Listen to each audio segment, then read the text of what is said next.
नमस्कार बंधुरा दियान food and लाइफस्टाइले सबाइके स्वागत जानाई। आज के तुम्हारे साथे कमप्लीट भेज एकदम पेঁয়াজ रसुन छाड़ा लांच थालिर एक रेसिपि शेयर करब। तो निरामिष दिने अनेकेई किन्तु बुझते पारे ना जे कि रान्ना करब। तो सेखाने आमी तादेर जोन्नो बोली निरामिष किन्तु अनेक रकम पद हय और रान्नाओ किन्तु खूब ताड़ाताड़ी हो जाए। तो आमार जेदिन एकटु ताड़ाहुड़ो थाके सेदिन आमी साधारणत एई रकम भावे रान्नाटा करी। तो आज के आमी तोमादेर साथे सेई रकमई एकटा लांच थालिर रेसिपि शेयर करब। तो आमार एखन छेलेमेयेर परीक्षा चलছে, तो हाथे समय खूब कम, सेजন্য झटपट हो जाए एरकम भावे आमी आजके रान्नाटा तोमादेर साथे शेयर करब। तो आजके आमी प्रथमेई करछि आलू भाजा।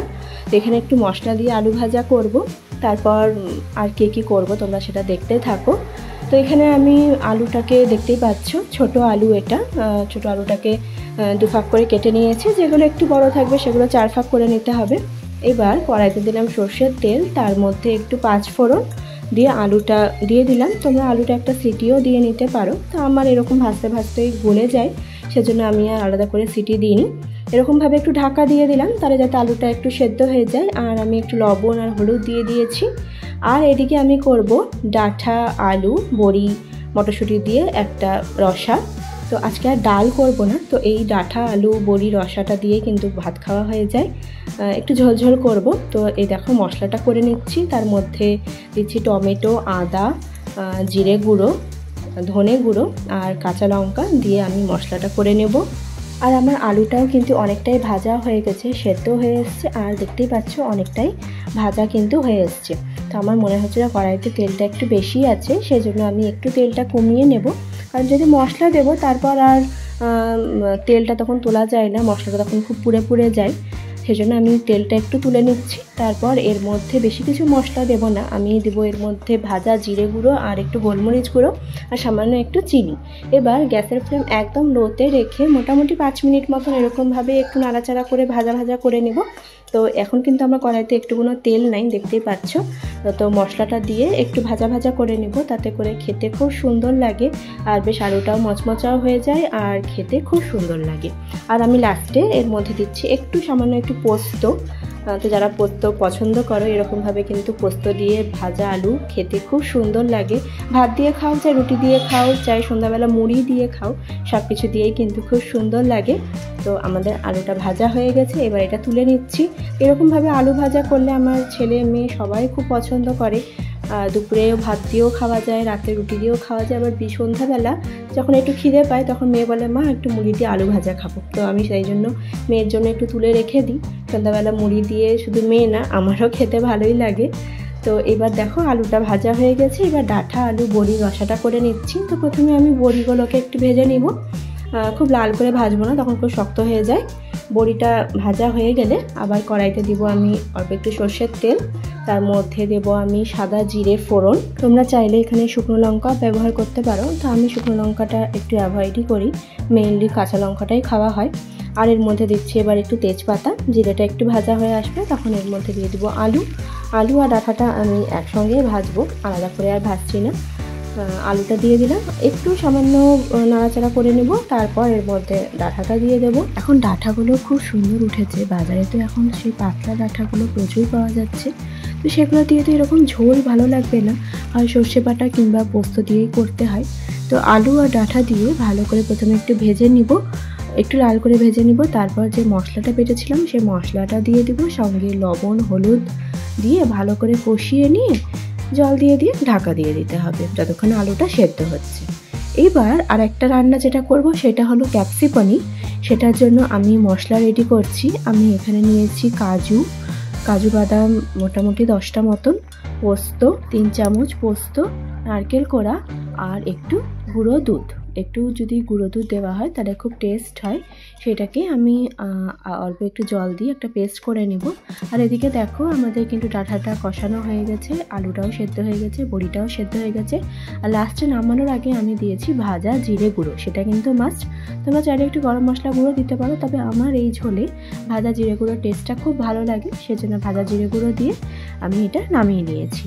এবারে লাস্ট প্রিপারেশন হলো ক্যাপসি পানির। সেটার জন্য পনিরগুলোকে দেখো চৌকো করে কেটে নিয়েছি। এবার কড়াইতে দিয়েছি অল্প একটু সাদা তেল, তারপর অল্প একটু ঘি দিয়ে পনিরগুলো হালকা একটু করে ভেজে নেব। আমি এখানে নর্মাল যেটা মিষ্টি দোকানের পনির পাওয়া যায় সেটাই ব্যবহার করেছি। তো এই পনিরগুলো বেশ নরম হয়।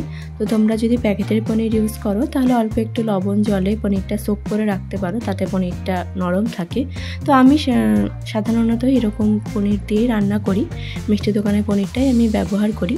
তো সব পনির আমার এরকমভাবে ভাজা হয়ে গেছে। এবার ওই তেলেই ক্যাপসিকামগুলোও ভেজে নেব। ক্যাপসিকামগুলো একটু বড় বড় করে কেটেছি। তো যেহেতু ক্যাপসি পনির করছি সেজন্য ক্যাপসিকামটাও একটু বেশি পরিমাণেই আছে, একটু বড় বড় করেই দিয়েছি কেটে। তো ক্যাপসিকামগুলো ভাজা হয়ে গেছে, হালকা করে ভাজলেই হবে। এবার দিচ্ছি গোটা গরম মশলা, এলাচ, দারচিনি, লবঙ্গ আর দিয়েছি আমি একটু জিরে। ব্যাস, তারপর একটু নাড়াচাড়া করে যে মশলার পেস্টটা করেছিলাম সেটা দিয়ে দিলাম। তো এর মধ্যে যে মিল্ক পাউডারটা ব্যবহার করছি সেটা কিন্তু মাস্ট, তাতে করে বেশ গ্রেভিটা একটু ক্রিমি টেক্সচার হয়। আর তোমরা চাইলে একটু মালাইও ব্যবহার করতে পারো, মশলাটা যখন বাটবে তখনই মালাই ইউজ করতে পারো। তা আমি তখন ইউজ করিনি, আমি পরেই দিয়েছি। এবার দেখো আমি এর মধ্যে দিচ্ছি একটু লবণ, হলুদ, একটু কাশ্মীরি লঙ্কার গুঁড়ো কালারের জন্য। আজকে যে পনিরের গ্রেভিটা করছি এইটা দিয়ে তোমরা শুধু পনির গ্রেভিও করতে পারো কিংবা আলু পনিরেরও গ্রেভি করতে পারো, সেটাও খুব ভালো লাগে। তো আমি আজকে বাড়িতে যেহেতু ক্যাপসিকাম ছিল সেজন্য শুধু ক্যাপসিকাম দিয়েই দেখাচ্ছি। ক্যাপসিকামের সেন্টটাও খুব ভালো লাগে, তাতে করে গ্রেভির টেস্টটাও খুব ভালো হয়। আমার মশলাটা খুব ভালো করে কষানো হয়ে গেছে। এবার এর মধ্যে দিচ্ছি কাঁচা লঙ্কা। যখন পেস্ট করেছিলাম তখন এর মধ্যে কাঁচা লঙ্কা দিতে ভুলে গেছিলাম, সেজন্য এখন কাঁচা লঙ্কা দিচ্ছি। তোমরা যখন মশলার পেস্ট করবে তখন অবশ্য করেই কাঁচা লঙ্কা দিয়েই মশলাটা বাটবে। তো এবার কাঁচা লঙ্কা দিয়ে দিলাম। এটা কিন্তু খুব ঝাল খেতে ভালো লাগে না, হালকা একটু মিষ্টি মিষ্টি হয়। তো আমার বাড়িতে আমি বিশেষ করে এইটাই করি, যেহেতু বাচ্চারা খুব একটা ঝাল খেতে পছন্দ করে না।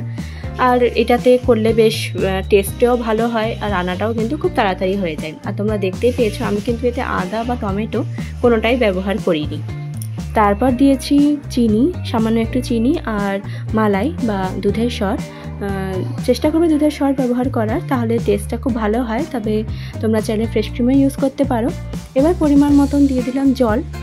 গ্রেভিটা একটু ফুটবে তখন এর মধ্যে ক্যাপসিকাম আর পনিরটা দিয়ে ভালো করে মিক্স করে নেব। তো তোমাদের যতটা গ্রেভি দরকার সেই অনুযায়ী আন্দাজ করে জল দেবে। আমি এটা দুপুরে লাঞ্চেও সার্ভ করব, আবার রাত্রে ডিনারেও রুটি দিয়ে এটাই সার্ভ করব, সেই জন্য আমি মোটামুটি জল দিয়েছি। তবে এটা কিন্তু ঠান্ডা হয়ে গেলে গ্রেভিটা অনেকটাই ঠিক হয়ে যায়, সেজন্য আন্দাজ করে জলটা দেবে। এবার লাস্টে এর মধ্যে দিচ্ছি একটু গরম মশলা গুঁড়ো, ঢাকা দিয়ে দেবো। 5 মিনিট মতন এটা ঢাকা দিয়ে রাখবো। তারপর স্ট্যান্ডিং টাইমে 1 ঘন্টা মতন রাখলেই দেখবে গ্রেভিটা অনেকটাই ঠিক হয়ে গেছে। তো আমার আজকে একদমই সময় নেই, অনেকটাই বেলা হয়ে গেছে, বাচ্চাদের খিদেও পেয়ে গেছে। তো এবার আমি লাঞ্চটা সার্ভ করে দেবো। তো যেহেতু এখন বাচ্চাদের পরীক্ষা চলছে, ওদেরকেও অনেকটাই টাইম দিতে হয়। ওরা স্কুলে গেছিলো, স্কুল থেকে আসলো, স্নান করা, তো সবটা নিয়ে অনেকটাই দেরি হয়ে গেছে। তো এবার চলো ঝটপট লাঞ্চটা রেডি করে নিই। তো প্রথমে আমি দিয়ে দিলাম ভাত, তারপর আলু ভাজা, আর তো যেটা ডাঁটা আলু বড়ি দিয়ে ঝোল করেছিলাম রসা সেটা দিয়ে দিচ্ছি, আর সঙ্গে তো পনির করেছিলাম। এইরকম লাঞ্চের মেনু থাকলে মাছ, মাংস, ডিম কোনোটাই লাগবে না, বাচ্চা থেকে বড় সকলেই তৃপ্তি করে খাবে। তাহলে আজকের দুপুরের নিরামিষ এই লাঞ্চ থালি তোমাদের কেমন লাগলো অবশ্যই করেই কমেন্টে জানাবে। আর একবার হলেও এরকমভাবে লাঞ্চ ট্রাই করবে, আশা করছি সকলেই পছন্দ করবে। তাহলে আজকের ভিডিও এখানেই শেষ করছি, দেখা হবে নেক্সট ভিডিওতে। সবাই ভালো থাকবেন।